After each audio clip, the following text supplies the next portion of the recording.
What's the scariest experience you've ever been through? At about 10 years old, I fell through ice on a pond. When I came back up, I smacked into ice, instead of the hole I fell through. The water was too murky to see any light from the hole, and I thought that I was witnessing the end of my short life. I was lucky to find the opening again. But as I tried to get back up, the ice kept breaking and I'd go under again. The whole event probably lasted 30 seconds, but to me, it was a lifetime. It's been 35 years, and I'm still nervous on a frozen body of water, even if cars and trucks are driving on it. My son's brain surgery. He has epilepsy and had a small portion removed in 2020 to alleviate his seizures and give him a better quality of life. He spent a week with wires in his brain tracking his seizures as he had them in real time. They slowly stopped his anti-seizure meds to induce them. He had 26 in one night as he slept. Once it was enough data, they removed a portion of his brain near his speech and memory center. This was the location of his misfires. The general consensus was that he had a good chance of losing his speech and memory. His personality could disappear. After his surgery, as he was being taken back to his room, he raised his arm to touch his face. The physician told him not to, and my son said, "I'm not, I just want to touch it." He spoke before he was fully out of anesthesia.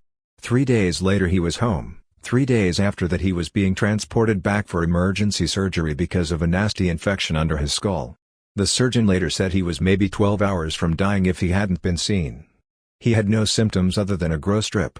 No pain, no fever, nothing. Another brain surgery in 6 weeks with a drain tube and monitor on him at home with nurse visits weekly. He is now seizure-free and on a much lower dose of meds than he was previously. 1,500 daily down to 100 milligrams. I spent a month in the children's center helplessly watching my son slip in and out of consciousness and of hundreds of seizures. The possibility of him waking up with no memories and no way to speak was horrifying to me as his father. So the scariest moment in my life, and keep in mind I've been shot, stabbed, and beaten, was almost losing my 16-year-old child 3 times in 1 month. I was in a hospital for months because of something else. Couldn't get up and had already lost a ton of weight, which made me severely underweight. Then caught some kind of virus, the doctors couldn't figure out what it was, and got weaker every day. I couldn't eat or drink and vomited all the time. At some point what I spat out was entirely black, probably dried blood. I can hardly remember that time of my life, but looking in the mirror and seeing my bloodshot eyes where all the veins popped and my chin and neck with burns from the acidity and stomach fluid and my skinny arms and ribs was horrifying. I think I was around 14 at the time and was sure I'd die. It went on for days and then just stopped. We thought it was that hospital virus that happens sometimes, but apparently it wasn't. Still don't know what happened and how I survived. A few years ago, in the dead of night, my husband and I were woken up by the unmistakable sound of glass shattering at around 3 a.m. Naturally, we assumed that someone was breaking into our house. Our hearts were in our mouths. But we weren't going to split up, so we went downstairs together to check it out. I have never been so scared as when we had to go through our house, room by room, to make sure there wasn't an intruder. But there wasn't, and none of the windows were broken. We were super confused. Until we walked into the bathroom. Turns out, tempered glass shower doors have a reputation for randomly exploding. If a crack forms, it very slowly spreads across the rest of the glass, and when it crosses a certain threshold, the whole thing shatters. Ours just happened to be at 3 a.m.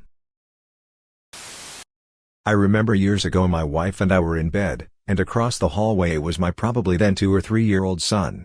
It was the middle of the night and we awoke to a loud thump. My wife and I sat up and we could hear heavy footsteps coming up our stairs.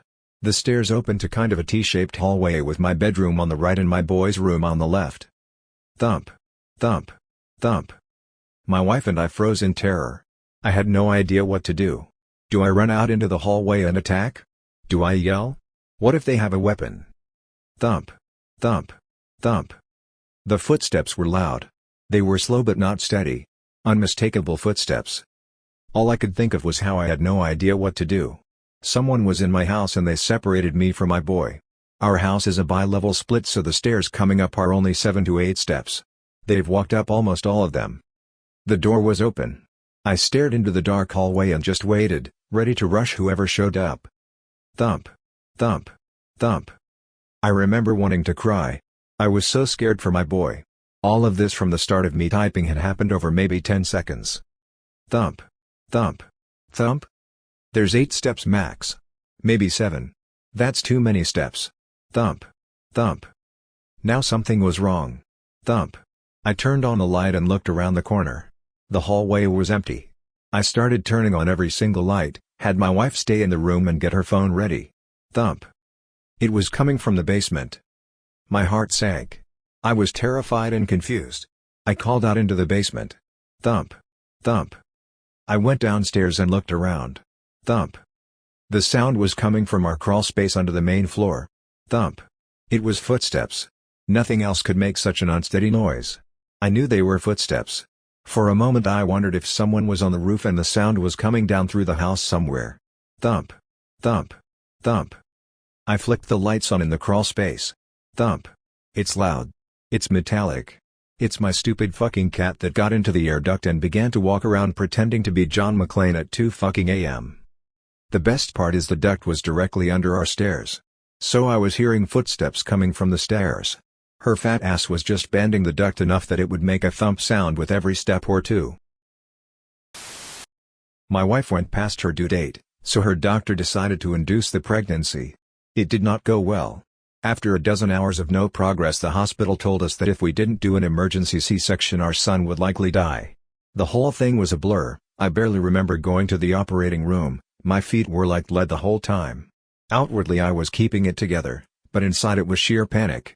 Thankfully we were at a top-notch hospital and the C-section went great. However, when we got to the postpartum room it was pretty clear something was wrong with my son.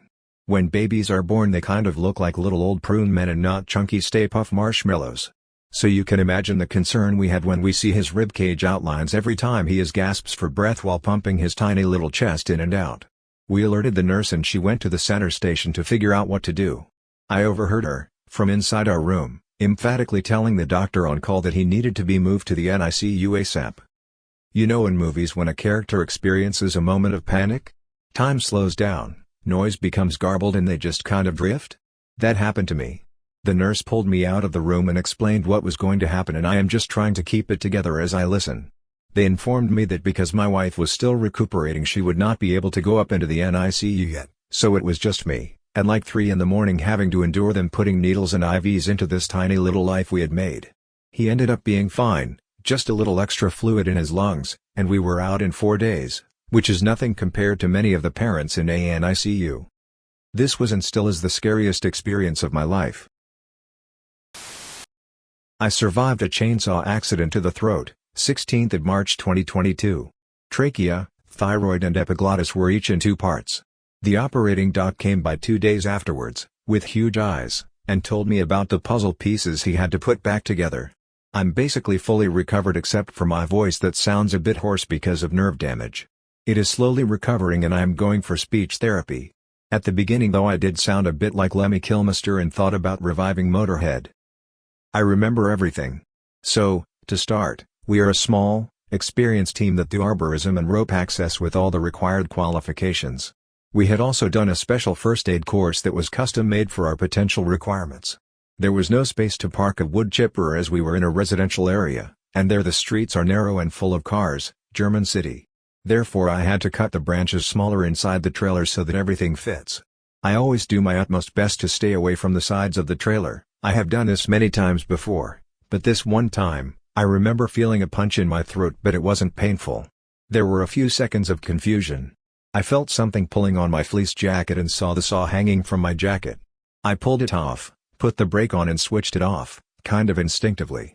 Then it dawned on me that something bad happened. At that moment my buddy in the tree, who saw it, shouted accident, and abseiled. My boss was standing a few meters from the trailer and turned around to me. At that stage I had already put one hand on my throat to close up the wound.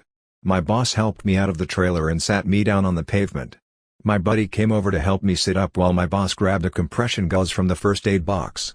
Luckily our van was just right there. While I held the gauze tight my boss and the 4th guy made the emergency call.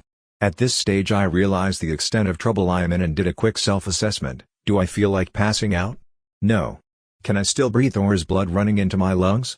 No. The strange thing is, at no stage at all did I think that I might not survive this. 6 minutes after the emergency call every fucking body was there. Except the press. I just saw a lot of legs from my POV. The first responder doc and her staff were absolutely amazing. The fire brigade stood next to them and I remember the head honcho looking inside the trailer and immediately giving a correct assessment of what happened. The cops were in the background and closed off the streets. So, transport to emergency room. When I got there, like about 20 people were prepped and waiting for me. The first responder doc brought them all up to date on my condition and stats before the chief specialist took over. He had to looky at my wound and pressed real hard. That was the first moment I felt a bit of pain. The last thing I remember him saying was propofol and then I woke up in the ICU shortly before my wife came in. I only spent a week in hospital and the shittiest part of my day was when the tracheostomy dressing had to be changed. I must honestly say that I am very surprised with myself how I handled the whole thing. After it happened I was totally calm and collected and I haven't had any PTSD, although I do keep an eye on myself. My first few days in hospital I replayed the events over and over, but from my colleagues' point of view, especially my boss. That was frightening. He was the one that could look inside my throat. I think he got affected the most by all this. Anyway, 3 weeks after all this I was back at work again. It wasn't a problem for me to use a saw again and a few times I have even done the same job that led to all this, obviously just being much more careful than I already am. I guess it's part of the getting over it process. Back in the early 2000s, I lived in northern Minnesota. I was born and raised in Louisiana, so direct opposite side of the US where the only ice on the roads was when someone dumped out a cooler into the street. At the time I was dating a Canadian girl and went to spend Christmas with her and her family. Drove across the border, went to Ontario, had a good time. I came back across the border a few days after Christmas, sometime late afternoon. It was a 5-ish hour drive from her house to mine. Being the middle of winter, the sun went down very early so it was dark by the time I got to the first town in Minnesota. I drove down Highway 61 which runs along Lake Superior, and is dotted with blink and miss towns. No one travels that highway that late unless they live there or are a trucker usually driving from Duluth to Thunder Bay. The roads were clear, no snow, no ice that I could see, so I cruised along at my usual 60 miles per hour. I hit a curve that had a patch of black ice and sailed off the road. One side of the road was an almost 90-degree drop straight into Lake Superior, the other was into a forest. I sailed into the forest, barrel rolled a few times, and landed on my wheels in a ravine. I credit my seatbelt for saving my life, so I'm now a hard ass about that when anyone gets into my car. So there were a few problems. First, cell phones weren't nearly as ubiquitous as they are now, and by extension cell towers weren't covering as much area. I had a cheap prepaid cell phone but no signal. Second, I was in a ravine so I was hard to see on a road that was hardly traveled anyway. Third, it was the middle of winter and I think in the single digits, somewhere between 0 and 10 Fahrenheit. I had a blanket I kept in my car in case shit hit the fan like that, but that won't do good for long since I had to stand on side of the road to be seen, and hope no one else skidded on the ice and squashed me. I for certain thought I was going to freeze to death. A local guy named John, who lived in the town of Schroeder, found me. He brought me to the hospital, I think up in Grand Marais, and even let me stay with him for a few days until someone could come get me. He had a long-distance calling card, remember those? That I used to call my roommates and girlfriend to let them know I was alive. I spent the first day sleeping from the painkillers. Nothing broken but everything hurt. The second day one of my closest friends said she would come up from Duluth the following day to get me. I slept a lot that day too and I found out John had this massive collection of musical instruments and played blues. That's what we bonded over, that and him literally saving my life. I found out recently he passed away a few years ago, though I'm not sure where his grave is but I've been trying to find out just so I can pay my respects. Memory loss. I was 18 at the time and crashed while downhill longboarding with some friends. They say I was only out for a minute or so but to this day I still have no memory from the moment of impact till about 30 to 45 minutes later. I came to in my friend's car as he drove me to the hospital. It was such a bizarre feeling, dreamlike. I remember thinking that I had just woken up but I couldn't remember when I went to sleep. I couldn't remember the last thing I did before sleeping. I didn't even know what day it was, or month for that matter. I was pretty sure it was summer but that was it. Then I realized the pain, my knees were bleeding, my hands swollen, my foot was somehow wrong, and my head was pounding. I remember just panicking and started to sob because I couldn't figure out what was happening. Maybe one of the more tame stories here but it took me probably a half an hour to an hour to start regaining memories but that period of just not knowing was utterly terrifying. Got stabbed in the stomach. Like square in the center of my abdomen. I didn't even feel it thanks to all the adrenaline. I ended up in the hospital gripping the bed while a nurse put a finger into the stab wound in the center of my abdomen. I had been drinking, of course, so I wasn't on any pain medication. But fuck if I didn't sober up quickly. Everything hurts less when I think of that pain. I'll preface this part with the fact I'm a pretty thin dude, so when I lie down my stomach kinda goes inward a bit. So they go to apply the bandages again and my stomach made like a little bowl for the blood and they wiped the blood off and I could hear it splash onto the floor. I remember a nurse said something about needing to get the bleeding under control in what sounded like a panicked tone. That was the moment I fully realized I might not end up being okay. Ended up having surgery to make sure my intestines were not punctured. They weren't. Was discharged the next day. Had pain walking for about a week and was back to normal after 2 weeks. Had a few friends sucked out by riptide and quickly lost at sea. This happened early in the day and the search parties set out, but all we knew was that they were pulled out quick. We had hoped initially that they would be recovered ragged or with minor injuries as they were fine swimmers. It took over 3 hours to get the first call. They rolled in one by one with hours in between. Each time they were found dead. You still hold hope though for the others. After the third came in dead we were crushed but still holding hope for the rest. This went the course of 2 days and was a sustained trauma rather than a single event. Not one was saved. This is near top to the most terrifying incident in my life. I won't go into beyond that because I don't want to undo work I've done on my mental health and I can't talk about them without reliving the experience. I will say this though, there are things you don't recover from and it's easy to lose hope, but hope is sometimes the only thing that can save your life. No matter the situation, protect hope at all costs. I was wasted and sunbathing on a beach in Cuba. Walked down from the main area where the lifeguards were to sun topless away from the crowds.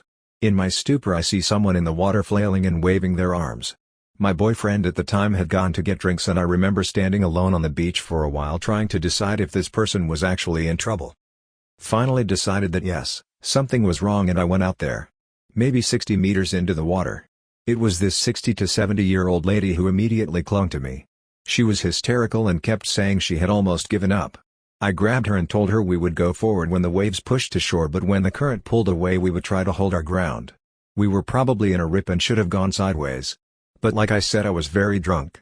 Problem was she was exhausted and almost immediately gave up and went dead weight, which started pulling me out too and I was taking on water. I looked her dead in the eyes and told her if she didn't start fucking moving I was going to leave her there. Literally prepared to punch this senior off of me to save myself. She found the energy and we slowly managed our way in. Felt like it took forever. Once we hit the shore she collapsed and my boyfriend and her daughter ran up from wherever they were. She was bawling and they needed to get the cart to come get her. I was very shaken and felt such shame that I'd told his woman I would leave her to die if she didn't move. The next day she and her daughter found me in the resort to thank me. I was so ashamed I could barely talk to her. They took some pictures of us and even ended up emailing one to me. It's surreal to have someone be so thankful despite knowing you were ready to condemn them to death. My 6-year-old brother died mysteriously. I was 12. A short while afterwards, weeks maybe, my mother and stepfather got into a fight after a night at the bar. I woke up to hearing my mother scream my name to go get the gun. I ran to their bedroom to their closet to get a shotgun and run to the living room where he was beating her up. I pointed the gun at him and pulled the trigger. Nothing happened. It wasn't loaded. He came at me and knocked me out. I woke up the next morning in bed. I walk into the living room and my mom is scrubbing blood off the walls. He sits me on his lap and tells me he's sorry and loves us so much. My father later gets full custody of me in 1989 after I turned 13 and the summer after my 14th birthday, 1 month before starting high school, my stepfather beat my mom to death. He got second-degree manslaughter, and served 120 days, let out early for being a model prisoner. Scariest thing ever was waking up in an ICU bed with a vent tube in my throat and no idea what had become of my babies.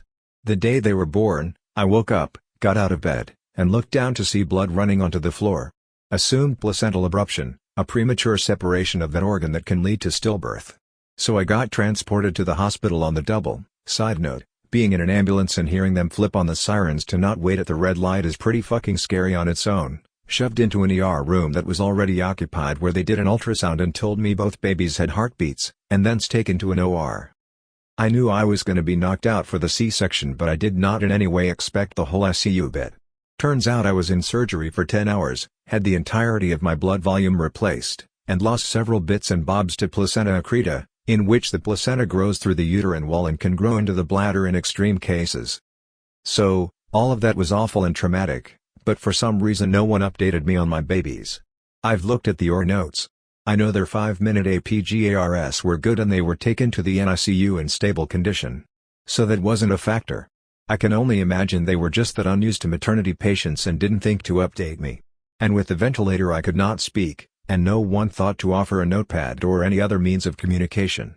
And, of course, I was loopy as fuck on pain meds and the sedation they kept turning back up because I was so agitated. Thankfully, both babies are fine, but the hours that passed before the doctor who cheerfully told me I'd never need another pap smear thought to tell me they'd both made it will always be the worst of my life, and I have held another baby while she died. I was drugged by someone in Vegas on a girls' trip. They kept insisting we drink their alcohol even though girls drank free at this bar. Not sure how it happened but assuming he slipped something in my drink. He had a super creepy brother that at the time just seemed introverted but looking back should have tipped us off. The guy wasn't overly pushy but stayed around us quite a bit. Made comments to my friend about how even though I had a BF he didn't understand because he liked me, as if I was property. She picked up on enough red flags that she got us to leave. She'd asked me to take my shoes off because she said she felt we might have to run. These guys really scared her, so hard to put into words. When we left I was hallucinating and doing some really embarrassing things that I won't even say as an anonymous person. She said I would go from being really with it to being like a loose noodle on the floor of the elevator and she worried we wouldn't get back to our room. When we finally did make it back she said I insisted all the people in our room leave. There were no people. She had to change me and put me on the toilet. I was a puking rag doll. I woke up the next morning with what I can only describe as a complete blackout. What I would picture going to sleep for surgery like. There were no bits and pieces. It was all black. I'd had 2 drinks before we ran into this person. I still have no idea what his and his brother's intentions were but it makes me sick. I flew home on the next available flight. Mother yanking the steering wheel of the car while I was driving on the freeway. I was brand new to driving and hadn't yet gotten my license. I had a permit that allowed me to drive as long as I had a designated driver in the passenger seat. We were on the freeway and she was directing me towards the exit. She told me to get off on the next, right, so I did. She suddenly screamed at the top of her lungs, "No! Not this exit!" And she grabbed the bottom of the steering wheel and pulled. She was trying to make the car turn left. She didn't pull it hard enough to flip us, but she did pull it hard enough to swerve us almost immediately right back into traffic. We were going at least 60 miles an hour. I managed to slam on the brakes and right the steering wheel to keep us from crashing. By some miracle, the car behind us managed to slam on the brakes and swerve around us so we weren't in an accident. Mom then proceeded to yell at me for having a panic attack, screaming, "You don't stop in the middle of the freeway, go go go." She refused to let me pull over and then complained about my erratic driving for the next half an hour, while I went through a literal panic attack. One of the scariest moments of my life, and I still have trouble driving to this day due to PTSD. I cannot go on freeways. Slipping down the stairs while holding my infant daughter. Kept her upright while my leg went underneath me and then my knee smashed the concrete at the bottom of the stairs. Almost blacked out from the pain. It had been raining early and the stairs were very slippery. We were on our way out to meet my brother-in-law and his family for dinner. My wife was already in the garage and didn't see me fall. I screamed for her to come get our daughter before I dropped her. When she did, I managed to get my leg out from under me. I knew things were not good. It was pain like I hadn't felt since I broke and dislocated my wrist when I was a kid. All I could say is I effed up over and over again. My wife quickly called her brother and asked them to come and watch Sadie. She called 911 because I started to go into shock. I started to get super clammy and cold. I couldn't stand, but I said there was no way I was getting into an ambulance.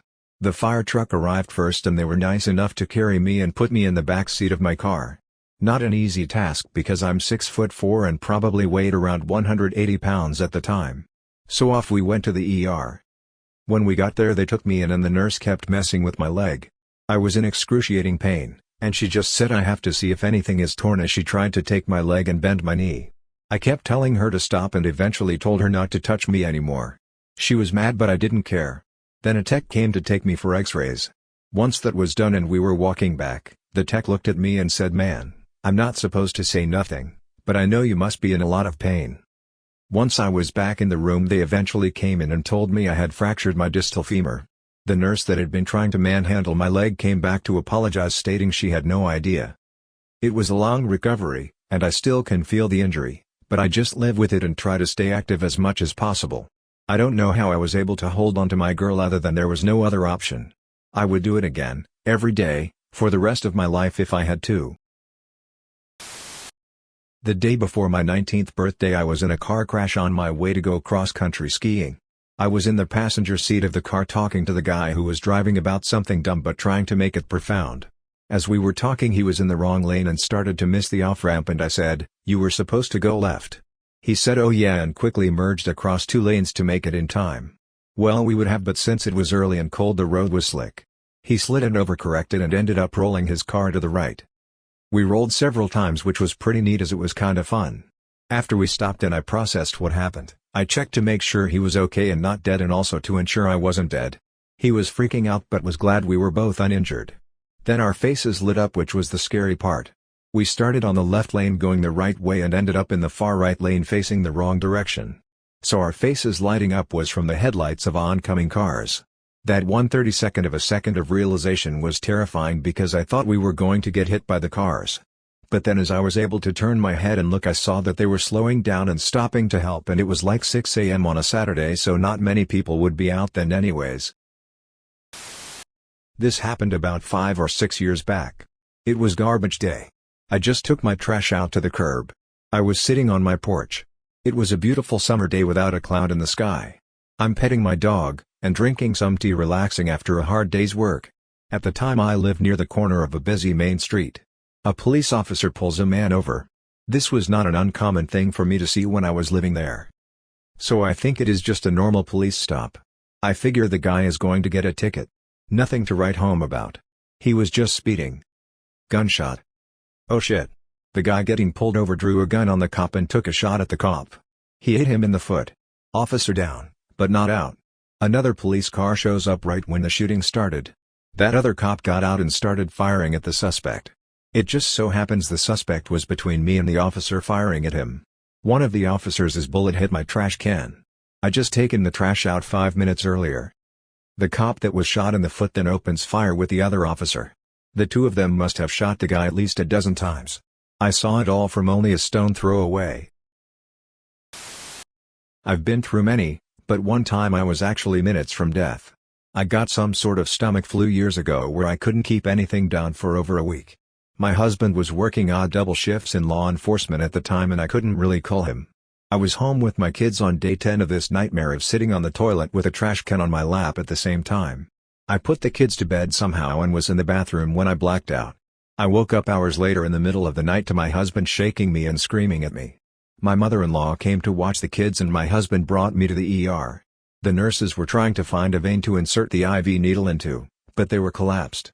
I remember sitting there and I started getting tunnel vision and started to feel weightless, like I wasn't in my body.